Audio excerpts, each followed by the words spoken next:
Hi, everyone, and welcome to the HDF's Research Spotlight webinar entitled Conference Recap with HDBuzz. What was the buzz at HD 2024? I'm Megan Donaldson, the CEO of the Hereditary Disease Foundation, and I'm delighted to be here with you today. For those of you who are joining us for the first time, the mission of the Hereditary Disease Foundation is to identify the most promising research and accelerate treatments for Huntington's disease. As part of that mission, we host a scientific conference every other year in Boston, and that's what the editors at HDBuzz will be talking about with us today. So please, if you have questions, we encourage them. Please put them in the Q&A box.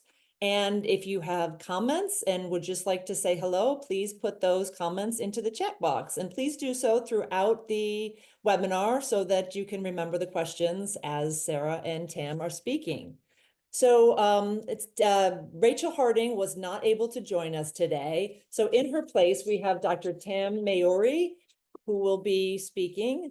And Tam is a research associate in the Ray Truant Lab at McMaster University in Canada, where she studies the normal biological roles of the Huntington protein in hopes of understanding what goes wrong in HD.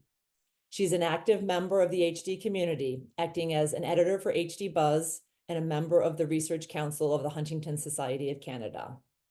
Dr. Sarah Hernandez will also be joining us today, and Sarah is the Director of Research Programs at the Hereditary Disease Foundation. Sarah carried out her postdoctoral work in the lab of Dr. Leslie Thompson at the University of California, Irvine, where she used stem cells and fruit flies to define HD-related changes that exist outside the cell in the extracellular matrix. At the HDF, Sarah oversees the Foundation's scientific research portfolio by managing the grants program, acting as scientific liaison, and coordinating scientific programming through webinars, workshops, and conferences. Sarah is also a co-editor-in-chief at HDBuzz, a trusted source for high-quality Huntington's disease research news and clinical trial data, written in plain language by HD clinicians and scientists. Their goal is to help Huntington's disease families understand the latest HD science. Please welcome Sarah Hernandez and Tam Maiuri.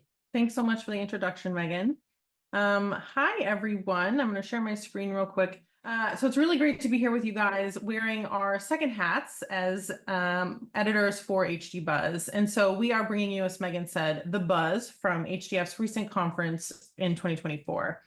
And so this was the second time that HDBuzz was live tweeting the event. The first time we did it was at the last conference in 2022. So HDBuzz was there front row, live tweeting most of the talks. And if you weren't able to follow along live, we compiled all of those tweets into articles that summarize the event, which are now available on our website. So if after this webinar, you are eager for more HDF science that was presented at the conference, you can head over there and read the full updates from all 4 days of the conference. And so the way that Tam and I broke this up is we're going to go back and forth and kind of talk about some highlights that we liked from the conference. But before we do, we want to introduce you to what this conference is and what it means for the HD field. And so the first HDF scientific conference was actually held in 1998 with only 75 participants. And as far as scientific conferences go, that's actually quite small. And these first conferences were held in New Hampshire until it became clear just how popular these were and that more space was needed. So in 2000, the conference moved to Boston. And now every other year it is held here in Boston along the Charles River, which honestly, Boston isn't always lovely, but it is lovely to be there in early August along the Charles, where we have this beautiful view of the Longfellow Bridge. And so the reason it's held in Boston is that this is a premier location for research in the world, right? Not only are there some of the top HD research labs there, but there are also just some of the top research institutions. There's Harvard, MIT, and it's also centrally located. So it's easy for our friends from Europe to come and our friends from the West Coast to come. So it's a nice kind of central location. And it's really allowed this conference to grow. So from those initial 75 people, in 2024, we now had almost 300 HD researchers. And those 300 people were from 16 countries across the world, 105 different institutions. And of those 105 institutions, there were 80 universities, and 25 pharmaceutical companies. And so this conference is really attended not only by academic researchers, but also pharmaceutical companies that are working toward finding a treatment for HD. There were 146 posters presented at this conference and 52 talks that were given. So there was a lot of science.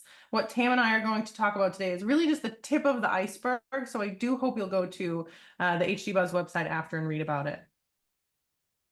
Yeah, and Sarah, did you want to maybe explain why it's called the Milton Wexler Biennial Symposium and the history of the Wexler family? Absolutely, yeah. So Milton Wexler was one of the founding members of the HDF, along with his daughters, Alice Wexler and Nancy Wexler.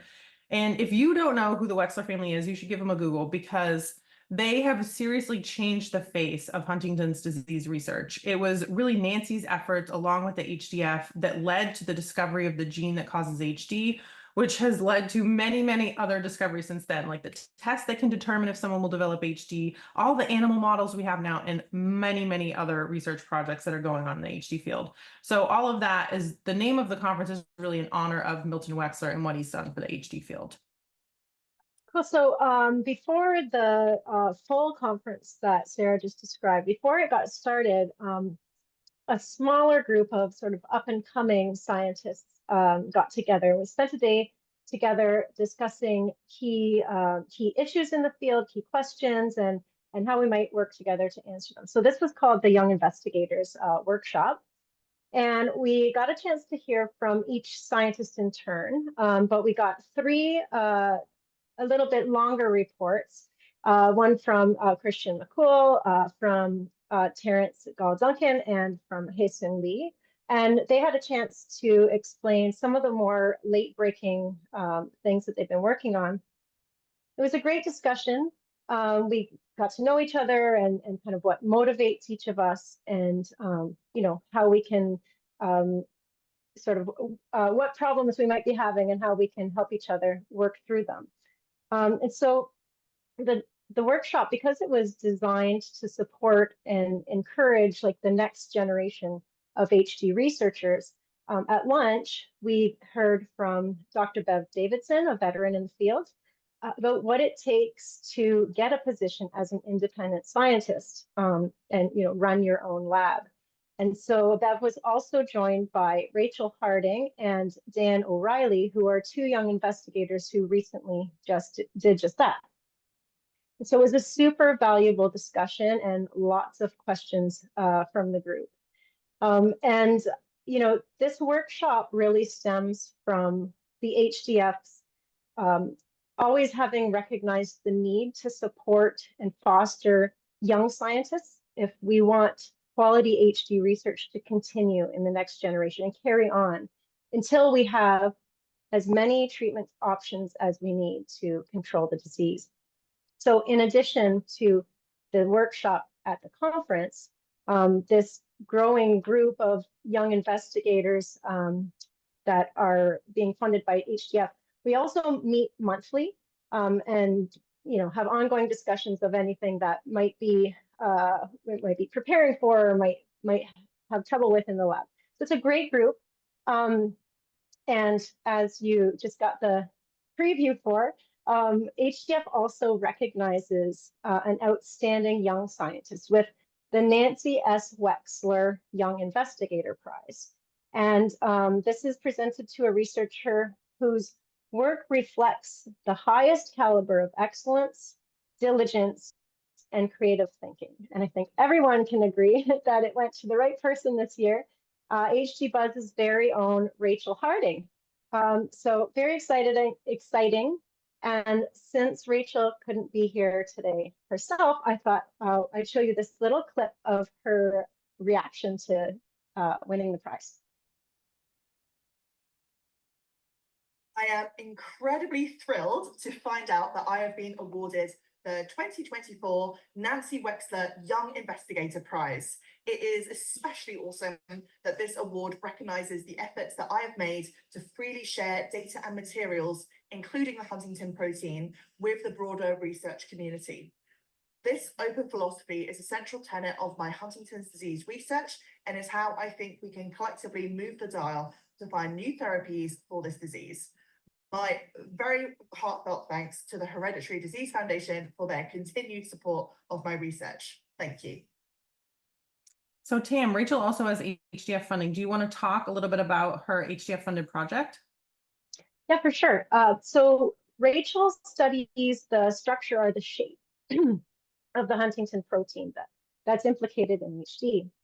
And she's actually been able to produce it in a test tube, which is no mean feat. It's actually a huge protein. It's very difficult to work with. But now that she's got the production down, she shares it with HD researchers all over the world. As she mentioned, she's a huge proponent of open science and sharing of information. Excuse me. And for her HDF funded project, she's using her, excuse me, I'm going to have a coughing fit, perfectly timed. So she uses her Huntington that she produces to develop these tools called macrocycles. And macrocycles are things that bind very, very tightly and specifically to the Huntington protein.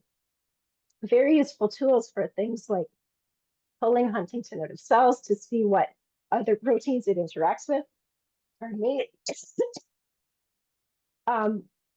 And I'm going to sum it up there so I can carry on my coughing fit while Sarah takes over the next slide. All right, sounds good. All right, so each year at the conference, we have a talk that's a clinical trial recap of recent news. And at the 2024 conference, this was given by Dr. Ed Wild, who is a neurologist at University College London, and some of you may know as one of the founders of HDBuzz. And so Ed started his talk by kind of comparing and contrasting where we were at the 2022 conference to where we are now. And so the 2022 HDF conference was held following a lot of negative clinical trial news that we received in 2021. We had just found out 3 clinical trials were being halted because of negative data. But now, compared to where we are just 2 years after that, we have had an absolute deluge of positive clinical trial news, which he described with this photo of a man getting absolutely blasted in the face with a water hose, because honestly, this is what it's been in the first part of 2024. And it's an exciting time. It's good, all good news that's been coming. And so I'm going to highlight some of the clinical trials that Ed talked about. The first was from PTC Therapeutics. So they are testing a drug called PTC 518. This can be taken as a pill to lower Huntington, and it's something called a splice modulator. So essentially it works to rearrange the Huntington message. The cell sees that that doesn't make any sense, and it doesn't bother producing the Huntington protein. And so we actually learned a very exciting piece of data from PTC recently that kind of seems like we should obviously know it. It seems obvious, but it wasn't. And that is that lowering Huntington does not damage brain cells, right? And that sounds obvious, but we didn't actually know that. And that's because all the previous clinical trials, when Huntington was lowered, what we saw was this big spike in a protein called NFL, or neurofilament light. And NFL is a biomarker that tracks with damage to brain cells. We see it increase as brain cells are damaged. We see it increase as HD progresses. And we also saw it increase when Huntington was lowered in these trials. Granted, it went back down to baseline, but no one really knew, like, was that caused because we were lowering Huntington, because of the modality that we were using? We didn't know what that was until now, really, until this press release from PTC. Because what they showed was that levels of NFL remained steady when Huntington was lowered. And that's a really important piece of news that might seem like kind of a no-brainer, we should have known, but we didn't know that. And so it's really, really important. Another exciting thing that PTC showed was that it seems that people that take PTC 518 have symptoms of HD that progress more slowly. And this is huge, right? Like, this is the news we're all waiting for. And the reason that I'm going to throw a little asterisk up there is that this is a small trial. So even with that excitement, we have to temper that excitement, because we need more data, because it's not enough to think this might happen. We have to show that it will happen. So while exciting, yes, we have to pull back on jumping up and down just yet, because we need more data. But PTC is planning to move forward toward a phase 3 trial for this drug. The next clinical trial news that Ed mentioned was from Wave Life Sciences. So Wave is also testing a Huntington lowering drug. This is one that's delivered via spinal injection. And what's unique about their approach is that their drug should specifically target the expanded copy of Huntington. And so with their trial release, what they showed was they do have an increase in NFL, so that biomarker that indicates damage to brain cells, but it does come back down to baseline. And so Ed noted that they should keep an eye on this. And he also noted, right, like when everything is going in the right direction, results are very easy to interpret, but that's incredibly rarely the case in science. Like often you can lower Huntington, but NFL is going up and you don't know why, and you have to figure it out. So when things aren't going in the expected direction, it adds complexity to understanding that, but it's not impossible. And so people are certainly going to be looking at this, and I just noted something we should keep our eye on.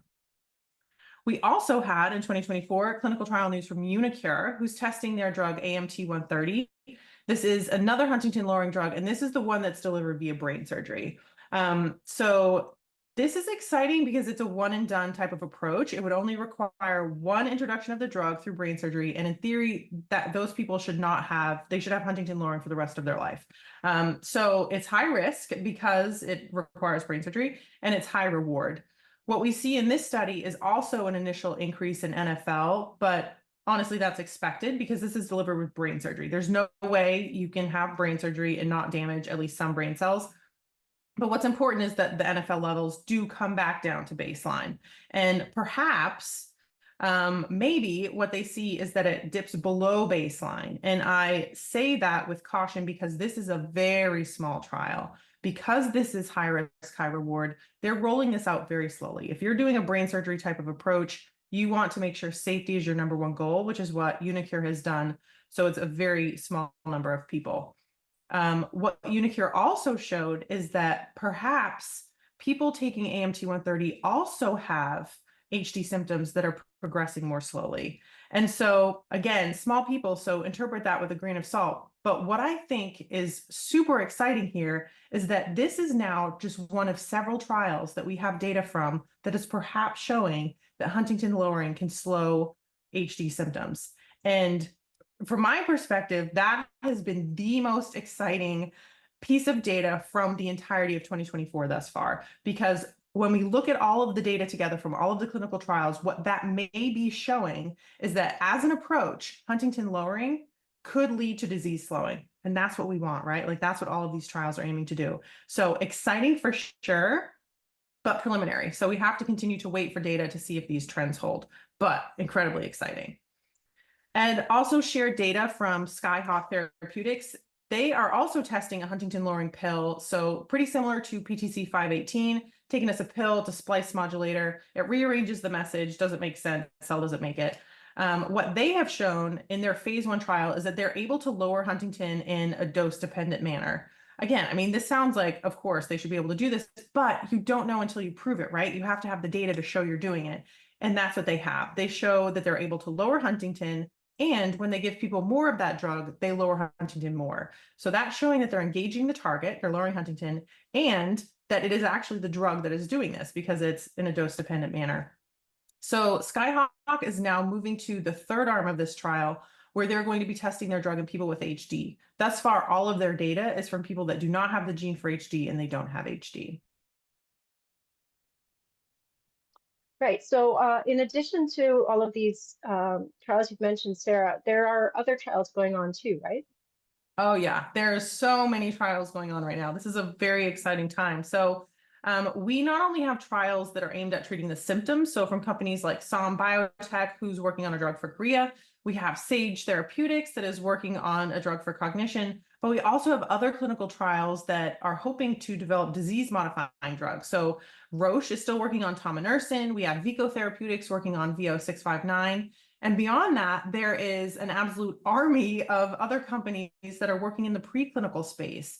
So these companies are working on drugs that are currently in animal models, but they're moving toward the clinic. And these are companies like Alnylam, Atalanta, ExoRNA, Remind, Locus 23, Alchemab, Argenta, And I hope I didn't leave anyone off because holy moly, there are so many out there and it's incredibly exciting.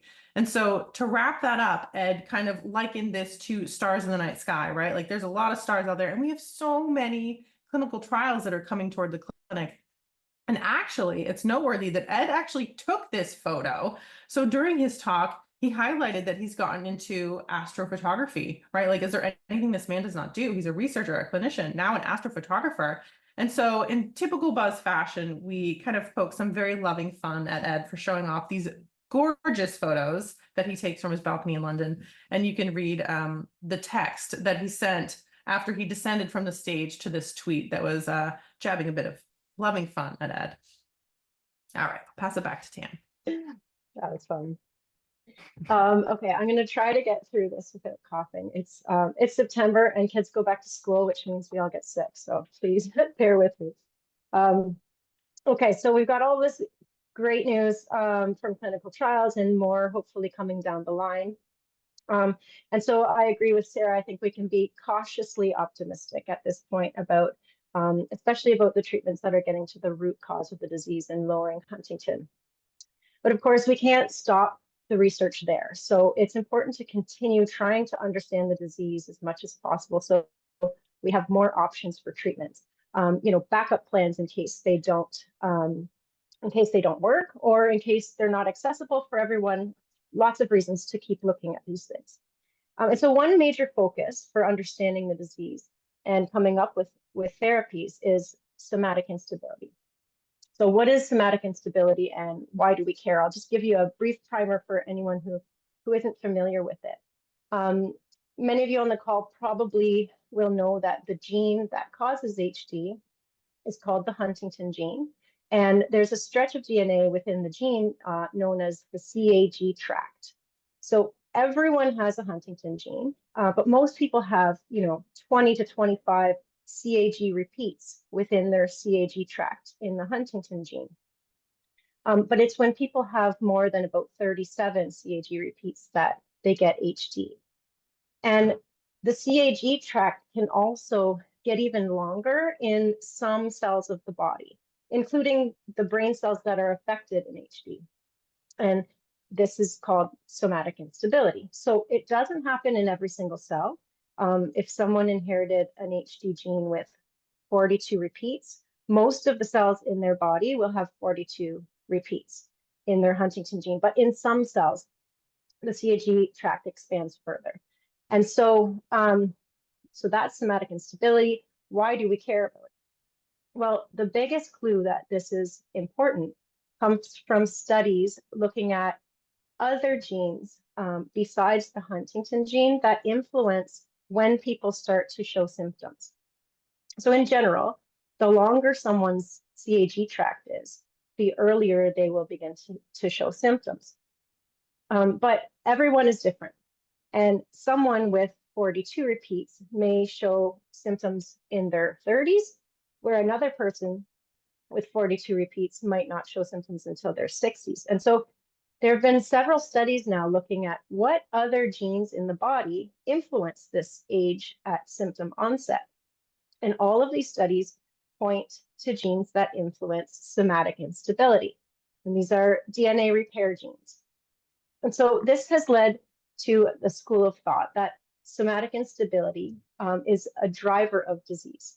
And several companies now are actually deriving therapies aimed at slowing down somatic instability. Okay, so that's the background. What news did we learn about somatic instability at the meeting? There were a number of talks, so I'm just going to highlight two of them. So one talk was by Anna Pluchenik from Thomas Jefferson University. And Anna's talk was focused on one of these genetic modifier genes. So one of these genes that affects the age at symptom onset. And the name of this gene is called FAN1. And basically, people with certain small changes in their FAN1 gene, they'll start to get symptoms much later than would be expected based on the length of their CAG tract in the Huntington gene. And so Anna's team is looking very closely at the FAN1 protein, the product of the FAN1 gene. to figure out why that might be. Now, Anna's team, instead of looking, in blood or brain samples from HD patients, they have simplified things by studying the FAN1 protein by itself with DNA, DNA representing the Huntington gene in a test tube by themselves. So basically, they see that when you add DNA that has a CAG tract, like the one in the Huntington gene, it can make odd shapes and structures. So while the DNA is supposed to line up in two strands, kind of like a zipper, long CAG tracts can cause one of the strands to loop out in an extrusion. And the FAN1 protein can actually interact with these extrusions, but only if there are other key proteins in the tube. And so what was new, what Anna showed, was that using microscopy, they're actually able to make 3D models of these protein DNA complexes. And importantly, they're studying how those changes that are known to affect HD symptom onset, how those changes affect the shape of these proteins and complexes. So this is the kind of fine molecular detail that helps us understand exactly how these genetic modifiers are working and will inform drug discovery strategies. So that was very cool. One of the other cool talks was by Darren Monkton of the University of Glasgow. So Darren's team is able to measure somatic instability in the blood, which is not that easy. It took them some time to develop the technology to do that. But now that they can, they're asking more and more questions. And so one of the things that they have found is that somatic instability in the blood, it increases with age, and it also increases more if the starting CAG length is longer. That kind of seems like maybe unsurprising, but these are the types of things that we have to know and get the data for, and that's exactly what they're doing. And much like the variability in symptom onset that we see from person to person, there's also variability in how much somatic instability people have in their blood from person to person. And so they basically ask the same question: what other genes are influencing somatic instability? And they found that many of the genes that influence somatic instability are the same ones that affect symptom onset. And so this makes sense if somatic instability is a driver of disease. But it was curious. Things weren't a perfect match between the genes that affect one and the other. And there were basically some discrepancies between the gene variants that might cause earlier onset, but also increase somatic instability in the blood, which is the opposite of what you would expect. So bottom line, it's complicated. And although there's lots of evidence that we should be following somatic instability as carefully as we can, there's still some work to be done to untangle all of the details. So these are just two of the talks out of many, but HDBuzz has not only covered the live tweets, but also written a lot about the topic of somatic instability. So you can learn more there. So Tam, as you mentioned, there's a lot going on right now for somatic instability. If you had to kind of broadly summarize where the field is right now on somatic instability, what would you say? Basically, I would say that, as we've learned over and over in the long journey of HD research, things are always more complex than they seem. And there's still work to be done to fully understand how those molecular events translate into the death of brain cells and then eventually the symptoms that people experience. And so, but bottom line, there are lots and lots of very smart people working on this, and even several companies now that are developing drugs to tackle it. And so things are moving faster than ever on this front, and we will figure it out. Yeah, and speaking of things that are moving lightning fast in labs, we also had a talk on CRISPR, which has been going really quick. So we heard a keynote from Fyodor Urnov, who's a professor from UC Berkeley, and he's also a director at the Innovative Genomics Institute. And he works there with Jennifer Doudna, who is one of the people who invented CRISPR. And so when you think of CRISPR, a lot of people have probably heard of it. It's really gained traction and kind of trickled down into every facet of life. But if you hear the word CRISPR, I want you to think of the words molecular scissors. And the way that it works is that a scientist will identify a piece of the genetic code that they want to alter. So that green DNA that's twisting across your screen. And then they will develop, it's called a guide RNA, a piece of genetic message that they want to swap that out with. And that's that orange DNA. And then they add something called Cas9. So it's that purple blob. And this is the secret sauce to the whole CRISPR reaction. This is the scissors in the molecular scissors. It essentially swaps out that green genetic code for the guide RNA, the orange code, and you have essentially replaced the DNA. Oh, sorry, I did something crazy with my thing there. Sorry. So it's incredibly cool and it's easy to use. It's less expensive than alternative approaches. And so it's really taken the research world by storm and it's moved incredibly fast, which is something that Fyodor highlighted in his talk. This was a technique that was just invented in 2012 by Drs. Emmanuelle Charpentier and Jennifer Doudna. And they won the Nobel Prize for this work in 2020.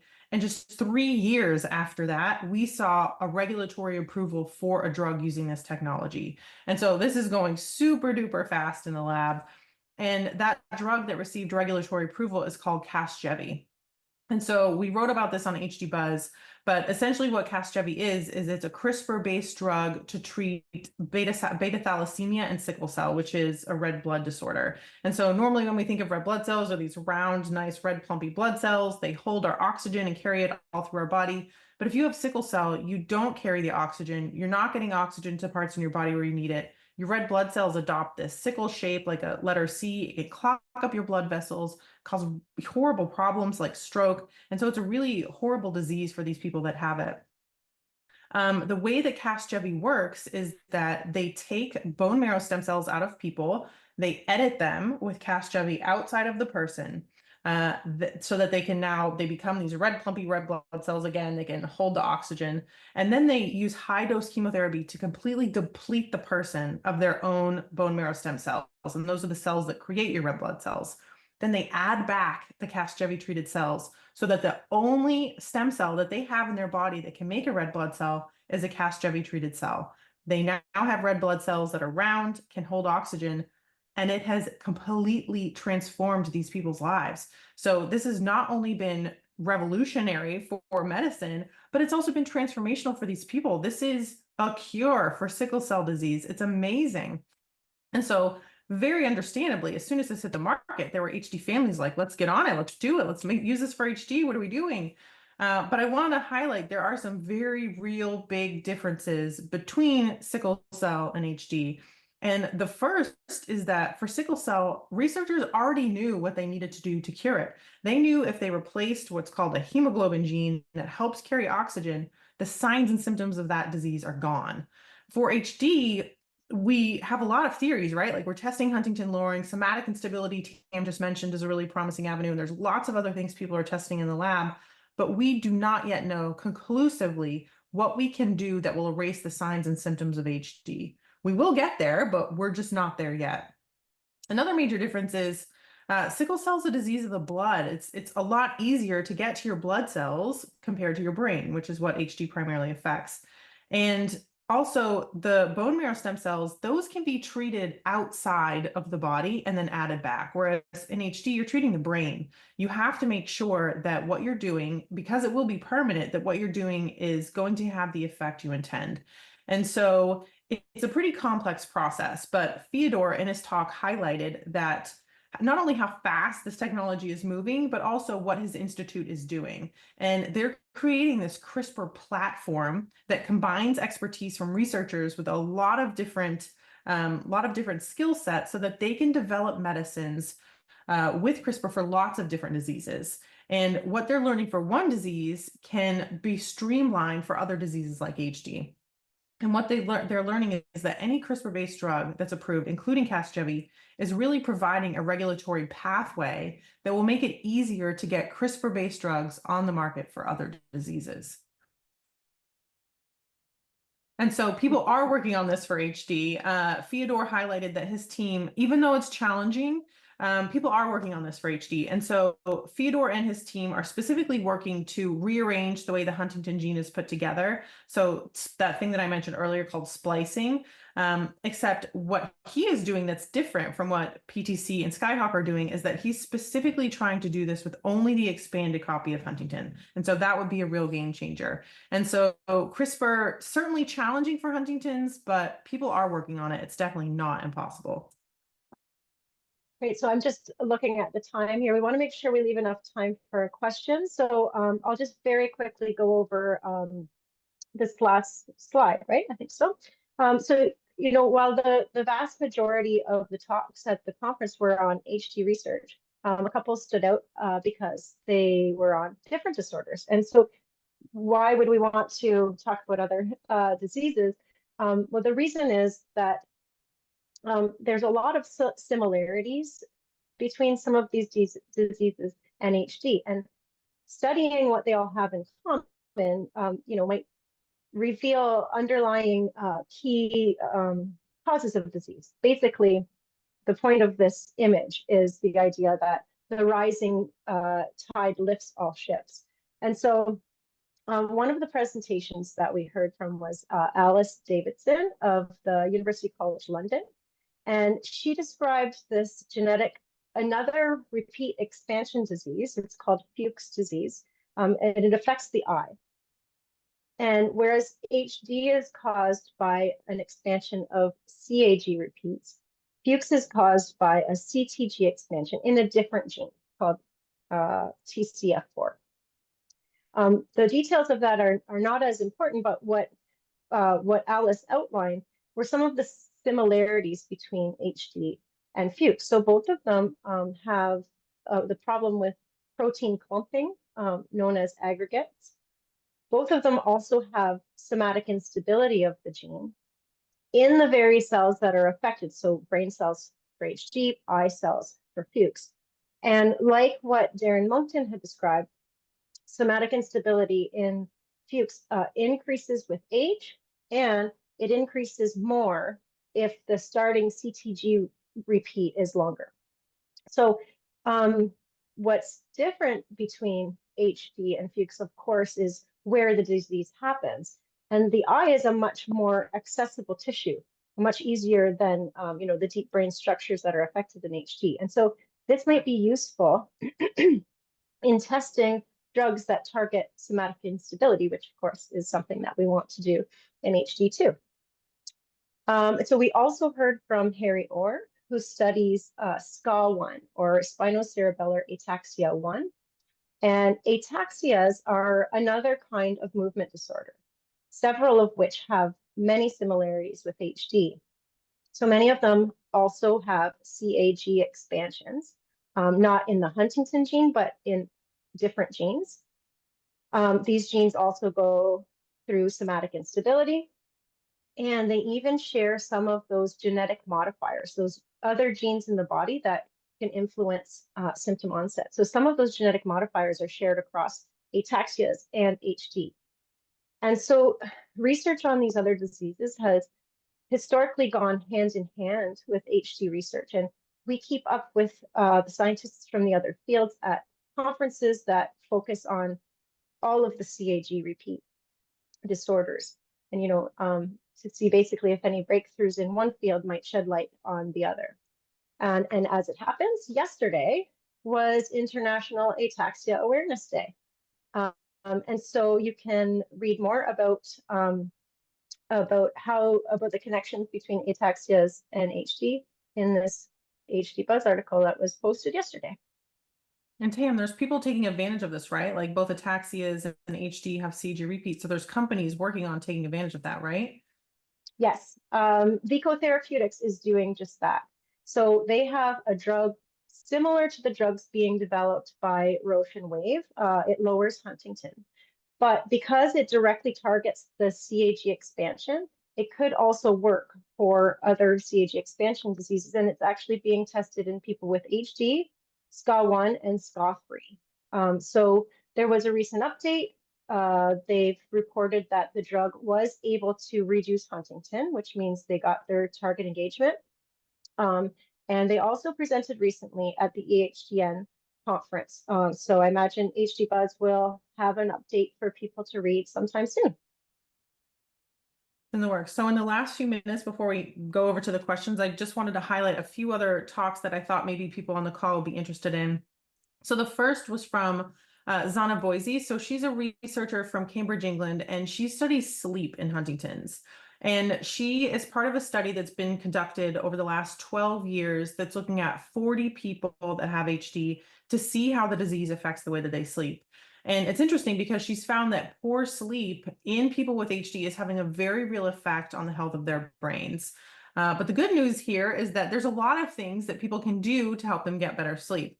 And actually, the HDF had a webinar last year featuring the work of Drs. Jenny Morton and Diana Roses, who shared tips and tricks for getting a better night's sleep with HD. So if you haven't seen that webinar yet, I highly recommend going over to HDF's YouTube channel and checking that out. And also, Zana and her team are researching new drugs that could be used with limited side effects. And currently, they're showing promise in Alzheimer's, but Zana and her team are working to move that over to HD. We also heard from Ricardo Moro-Pinto from Harvard and Mass General for his work on a CRISPR screen. And so Ricardo was actually the recipient of one of our 2023 Transformative Research Awards.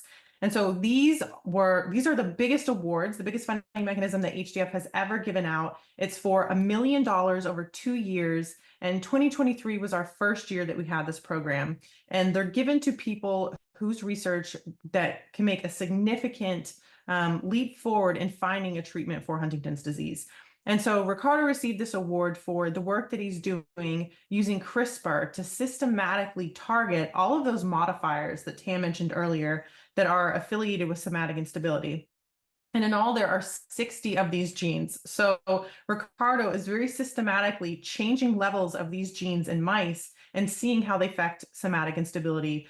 So it's a whole lot of work. And his goal is to identify the ones that may have the best chance of becoming a therapeutic and treat HD. We also heard from Bev Davidson, who won our other 2023 Transformative Research Award.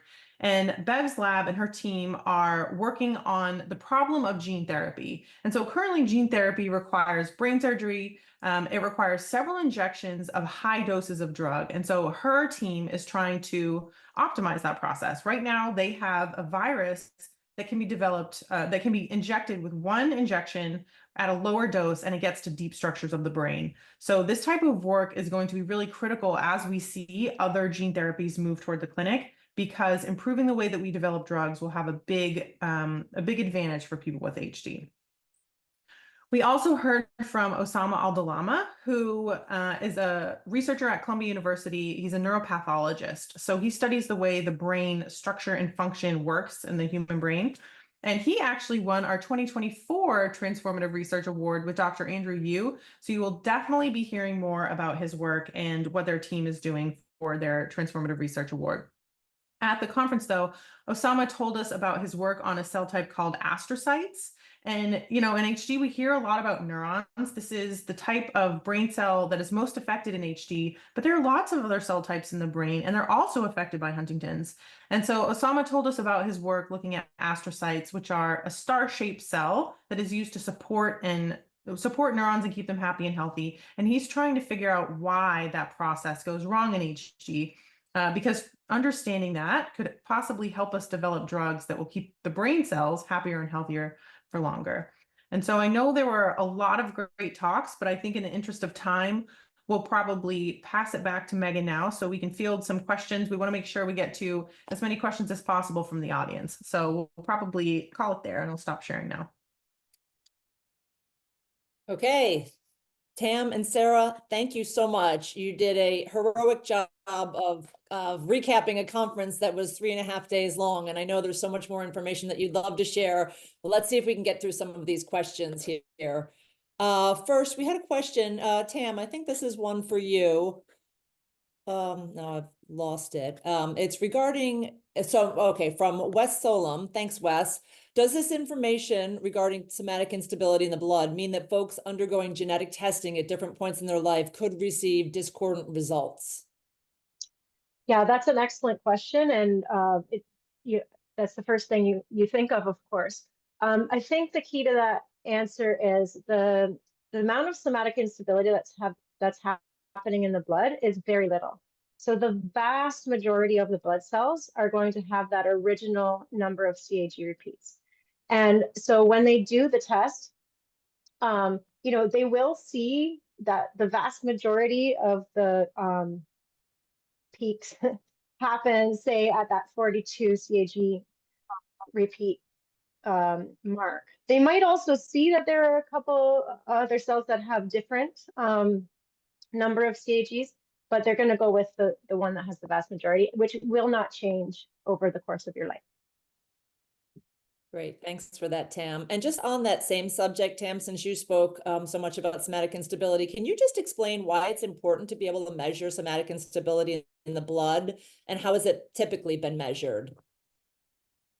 Right. So the reason that there's such a push and a drive to be able to do it in the blood is because it may be able to act as a biomarker. So as we get more and more drugs coming in the pipeline, and we want to know whether they're working or not, we want to be able to access these tissues easily, test things that are, that you can get from the blood or the saliva. And so that's why it's important to be able to do it in the blood. How it's been done previously, to my knowledge, the only way that we knew that this was happening in people was from people who so generously donated their brains after they passed away. And so it's been detected in the human brain before. But other than that, I'm pretty sure it's just been done in mice. And because the amount of somatic instability is very different in different parts of the body, and because it's really not that happening in the blood, it's actually quite difficult to detect. And so Darren's team spent a lot of time figuring out how to do that, but now we have this tool. I hope that answers your question. I think so. Thanks so much for that, Tam.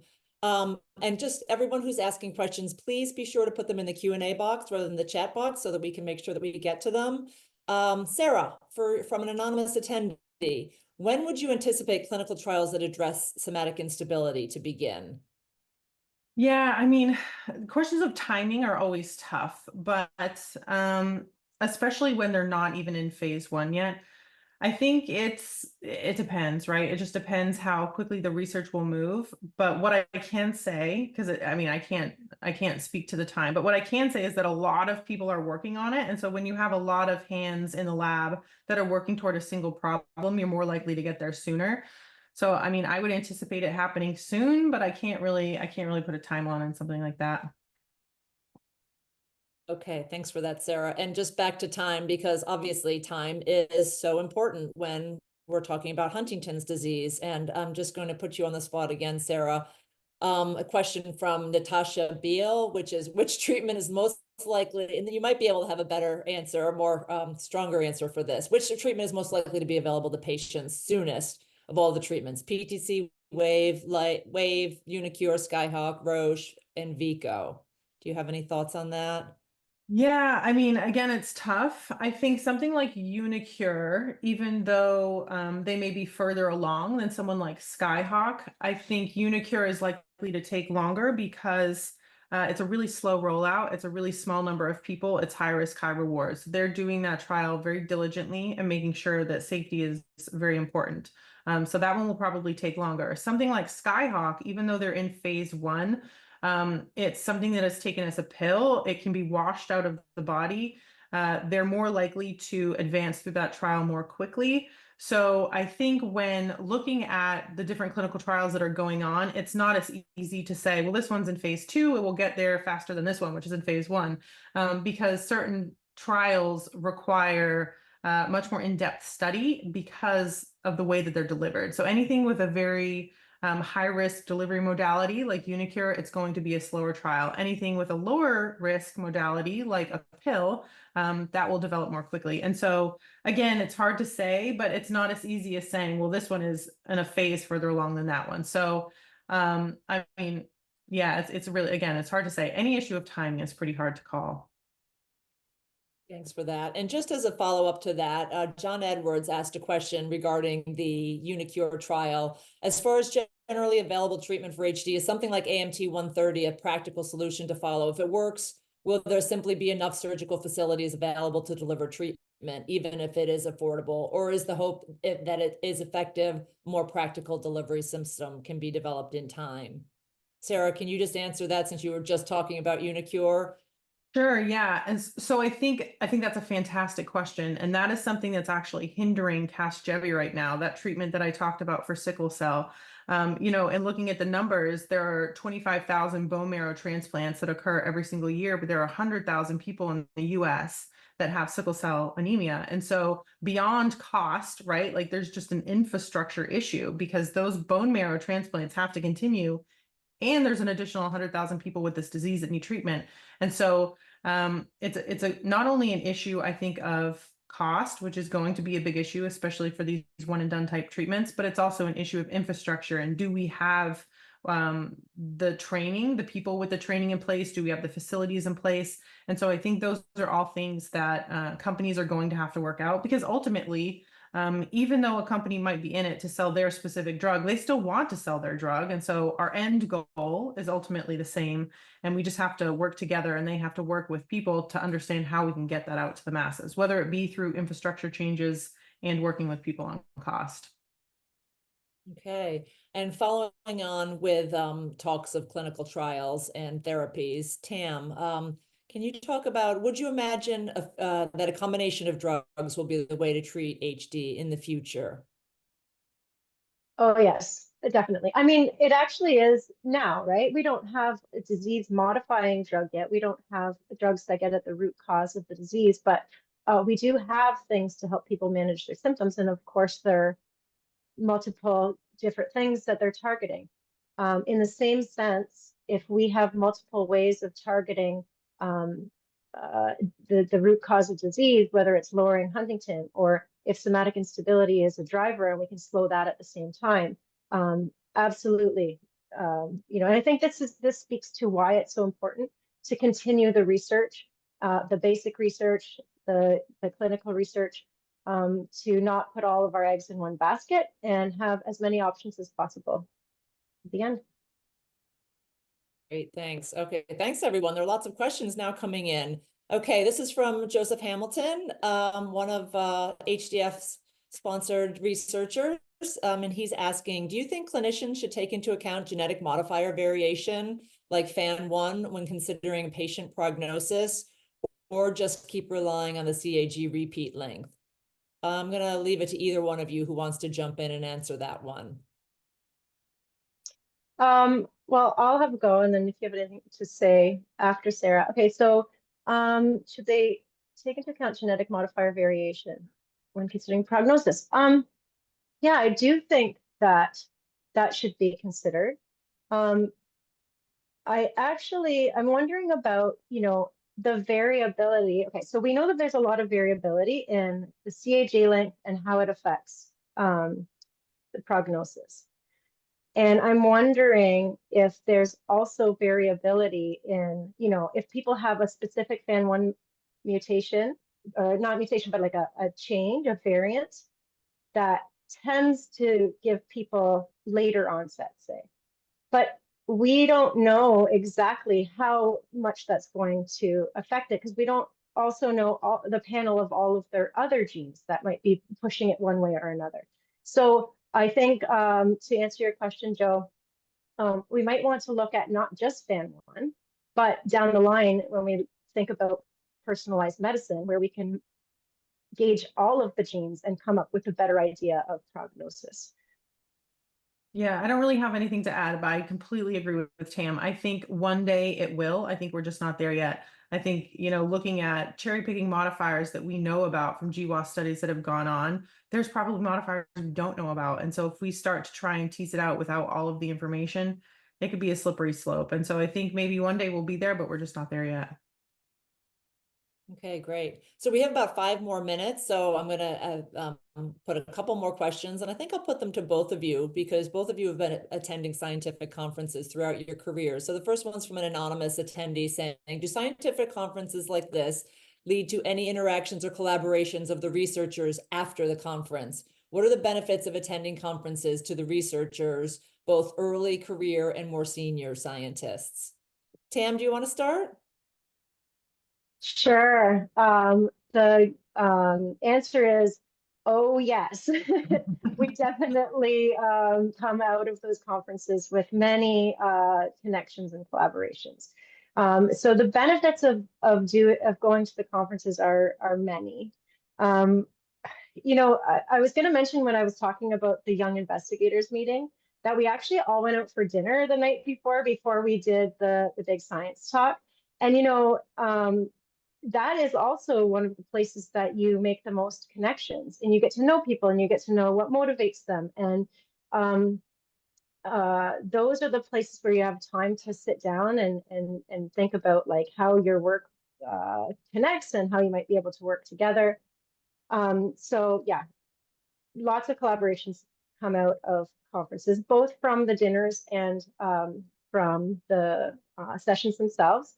Other benefits for going to these conferences are every time you submit an abstract of your work, it's usually considered for, you might get a chance to go up and give a talk. So if you're an early investigator, you might get the chance to give a short talk, and you get a chance to get your work out there and more people will see it. And, you know, it's the way that this stuff propagates. What do you think, I would Sarah? just add, I think like having so many people from the HD field present in one room, because you might be having a conversation with someone and they have a question and you're like, oh my gosh, have you talked to so-and-so? And they don't know that person, but you do. And what do you know? They're at the next table. So you pull them over and you get them involved.